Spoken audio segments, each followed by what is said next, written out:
Hi guys, I saw Shang-Chi last night. Wow.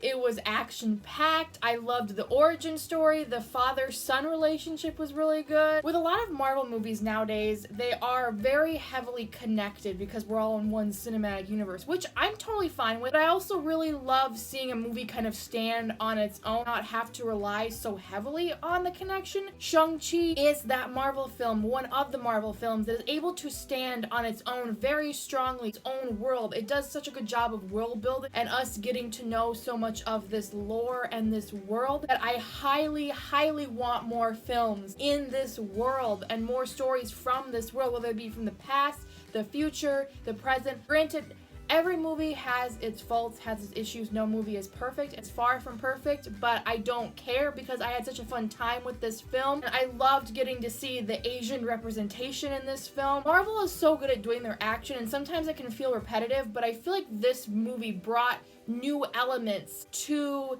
its fight scene. I feel like it brought something new in terms of the fighting styles, just the way the fights were shot. It has honestly, after just seeing it once, become one of my favorite Marvel films. Simu Lee as Shang-Chi was amazing. He is so great. I definitely want to see more of Simu Lee in the future. I want to see him be in an Avengers film. Just like, it's so cool to see him in this Marvel movie when he was wanting to be Shang-Chi for so long, and now he is, and he does such a good job about it. If you can go see this film in theaters, please do so. It deserves the attention and the love as much as any other Marvel film. I know we're still in a pandemic, some theaters are locked down, I understand that. If you have the ability to go see it, please go see it, because it is so worth your time. Now I'm gonna be moving into spoiler territory. I have about 6 pages of notes. A lot I want to talk about, and there was a lot in this film. Without further ado, let's just jump right into spoilers. I started taking notes last night, an hour after I saw the film, and I just could not stop taking notes. The movie opens up with the legend of the Ten Rings. This happened thousands and thousands of years ago with this one man, aka Shang-Chi's father. Whoever possessed these 10 rings, these very powerful rings,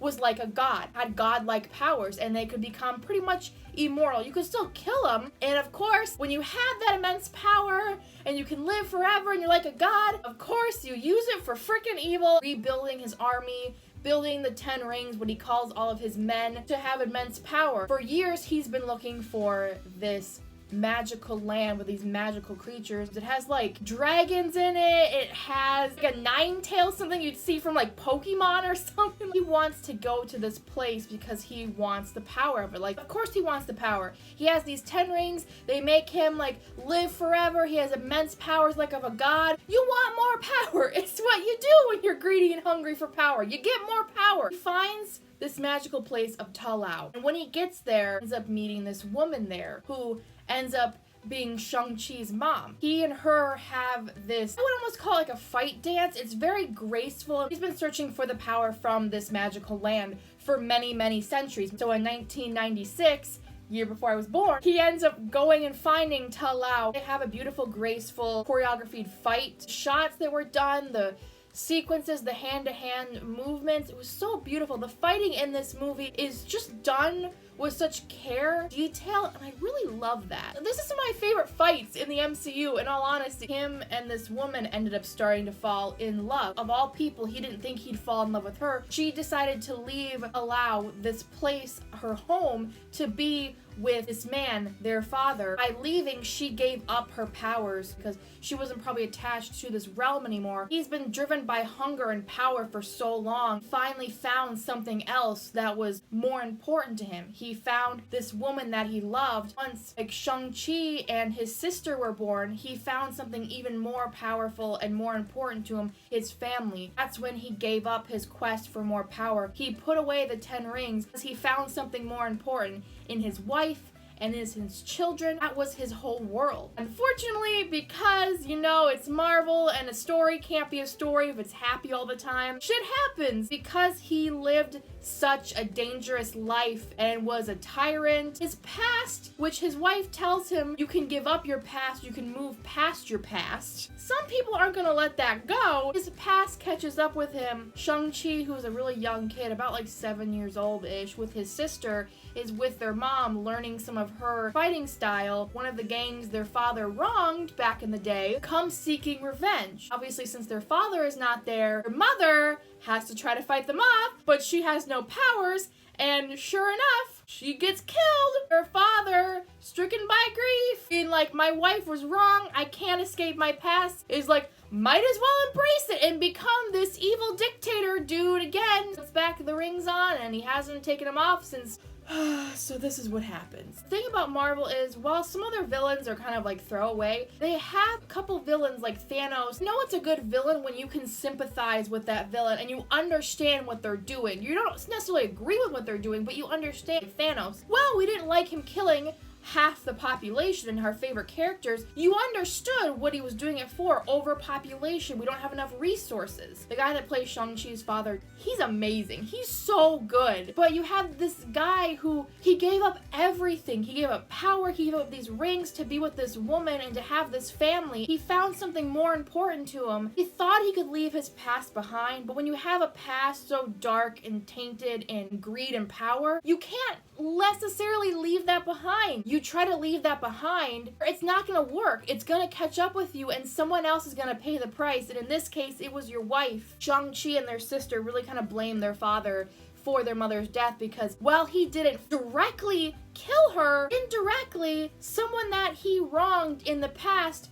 killed her. Kind of your fault. And to like make up for that, he takes a still very, very young Shang-Chi to this place where some of the men of the guy that killed their mother is. And he brutally like destroys them and kills them in front of a very young child Shang-Chi. He kind of manipulates him and being like, blood must be paid by blood. He's kind of manipulating a very young Shang-Chi being like, well, they killed your mother, so now I have to kill them. Which is like, not necessarily, that's not how it works. Like, he went off the deep end after he lost his wife. And I know your wife was very important to you. I understand that. He started to ignore his daughter, not treat her as an equal. And he starts to train Shang-Chi at the age of 7 to be a deadly assassin. So all Shang-Chi is known is to be an assassin. Oh my God. And he was 14 when you took him and gave him his first mission. That's when Shang-Chi left. He was given this mission. He tells Katie, his friend, played by Awkwafina, who does an amazing job, her jokes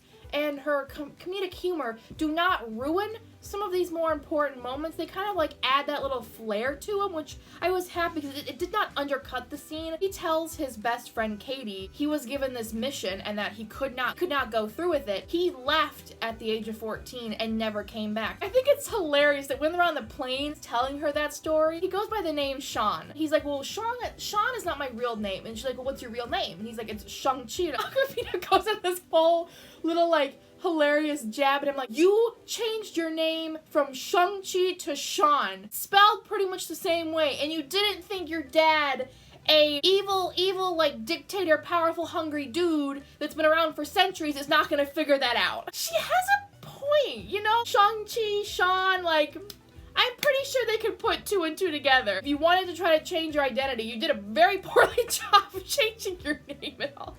We later learn when they go to Ta Lao that he actually did go through with his first mission, which we also learn was to go after the boss of the guy that killed his mom. He did end up killing his mother's killer. He doesn't think she'd be proud of what he became. It's kind of what his aunt tells him, because when they go to Ta Lao, they meet up with his aunt, their mother's sister. And it's really what she kind of ingrains into him and tells him that really he starts to embrace who he is. He's been trying to run from his father. He's been so afraid of who his father is and what his father is capable of and the way he treated them after their mother passed away. And really, their father does love them in his own weird way. He loved his wife, he loved his children. They were his whole world. It's when Shang-Chi kind of confronts him in one of their end battles. It's like, you chose those rings over us. And in a way, he's correct. He chose the rings, the power over his own children, for helping them grieve, because they not only were you grieving for your wife, but they were grieving for their mother at a very young age. Shang-Chi was like 7, 8 years old. Their sister was younger. So they were both grieving young children, and their father just turned into this power-hungry guy again when they really needed just a father who was be there for them and not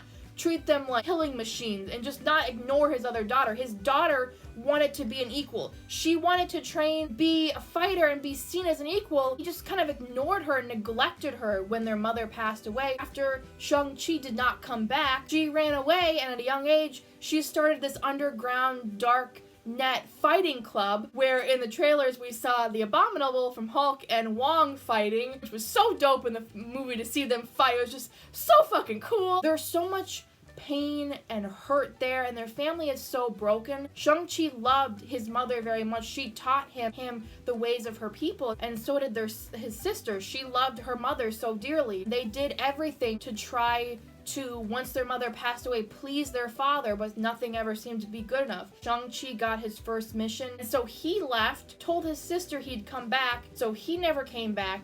His sister was left abandoned by her mother, who passed away, their father, who ignored her, and now her brother. She ran away after she knew he was not coming back. There's a lot of pain there. A lot of other people kind of like figured this out too. Shang-Chi and his father's relationship is kind of like Todoroki's family in My Hero Academia. Todoroki was trained to be this powerful hero at a very young age by his father, Endeavor, started to come to his realization that this is not okay. I want to be my own hero. I don't want to be a hero that you want me to be. I want to be a hero on my own terms, in my own way. And that's kind of like with Shang-Chi. He ended up leaving his father and trying to find his own way in the world. There's a lot of correlations and similarities there. There's a lot of family drama and things that need to be healed that necessarily can't be healed because their dad is dead now. But at the end of the day, they still love each other because they are family. May chose power and the rings over his own children when he's having his soul sucked out of him, which we'll get to in a minute. Shang-Chi at the end is still trying to save his father because at the end of the day, it's still his father. The whole plot of this film, so Shang-Chi and his friend Katie on their way to work one morning, they are on this bus, which I love the bus fight scene. That was just so fucking dope. Shang-Chi is like being confronted by this guy. He's like, "Well, get your necklace." And Shang-Chi's like, "The fuck? What are you doing? This is my necklace." Because his mother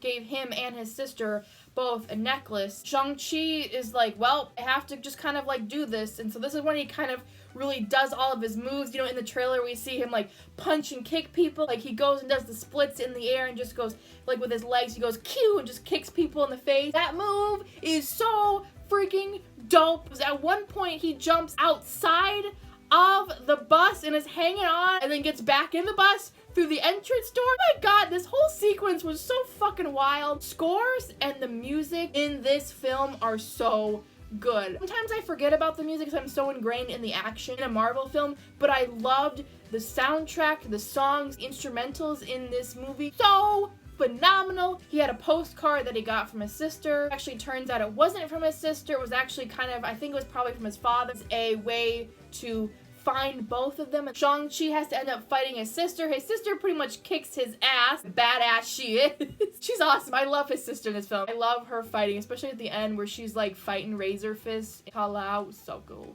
So fucking cool. They're trying to escape from this place because their father ended up locating them. There's no escape route, so Shang-Chi and Katie exit the building high up in the sky. Shang-Chi breaks a window and he's like, "Let's go out on this very unsafe scaffolding. Let's use that as our exit plan because that'll totally not backfire on us." Sure enough, Shang-Chi says he's gonna hold off his father's bodyguards. Well, on a very rickety scaffolding, Katie tries to get away, ends up getting out on this pipe thing, ends up flying away from the building, just hanging over high up in the sky on a pipe thing that is about to break, while Shang-Chi is just killing it, fighting on the scaffolding. That whole scene, oh my god. So he ends up trying to get to Katie. She ends up falling. His sister ends up saving Katie. I'm like, oh, thank god. Shang-Chi ends up getting knocked out by his father with the 10 rings, and after 10 years, their father has found them, reunited, and it doesn't feel so good. Their father ends up taking them back as like his castle, if you will. He spews them this story. This is kind of the plot of the film now. He spews them this story of how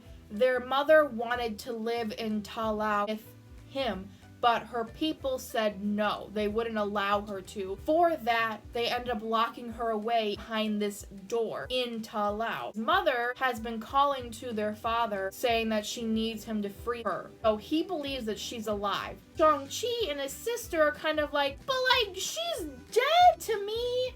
I was kind of like, seems a little good, too good to be true. And they're gonna all be a family again. Seems a little convenient to me. And of course, that is not what happens. Their father decides that he needs to be able to free their mother. And if they won't let him free their mother, then he's going to burn and destroy her entire village. No, that's not how you do things, sir. I don't think your wife would like that, whether you would get her back or not. I don't think she'd appreciate that. Shang-Chi, his sister, Katie, and Trevor, you guys remember Trevor from Iron Man 3, who was the fake Mandarin? The real Mandarin, I guess, now he's living in his dungeon basement with this creature, Norris, who I love so dearly. Trevor and Norris are tagging along because Norris knows the direct path and the correct way to get in to Ta Lao. Get to Ta Lao, meet their aunt, and they learn the truth. What's behind that door is not their mother, but a bunch of soul-sucking demon, dragon, bug, bat, insect hybrids. There's a twist you didn't see coming. I didn't see that coming. So these demon things were around thousands and thousands of years ago, and the people of Ta Lao had to defeat them. The smaller ones, they would suck the souls out of people, bring those souls to the giant soul sucker, and he would become an all-powerful creature thing. So the Ta Lao people had to fight it off, but ended up not being able to because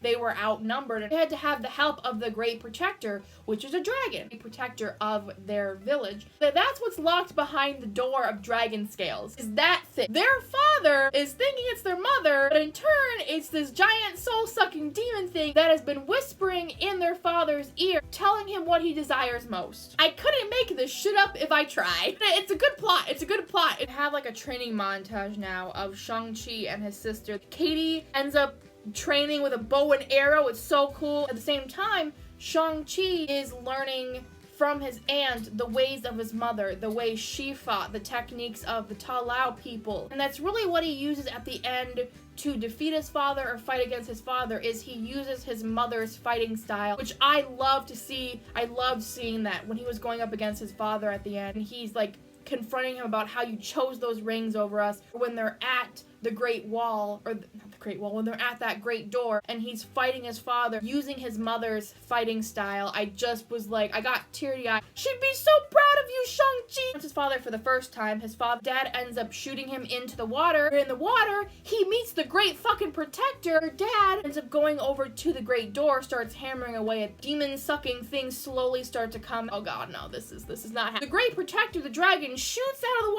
water. Shang-Chi is riding the fucking dragon! He is riding a dragon! When he came out of the water riding that fucking dragon, he drops to the cliff where his dad, and I was like, oh my fucking god, this is so cool!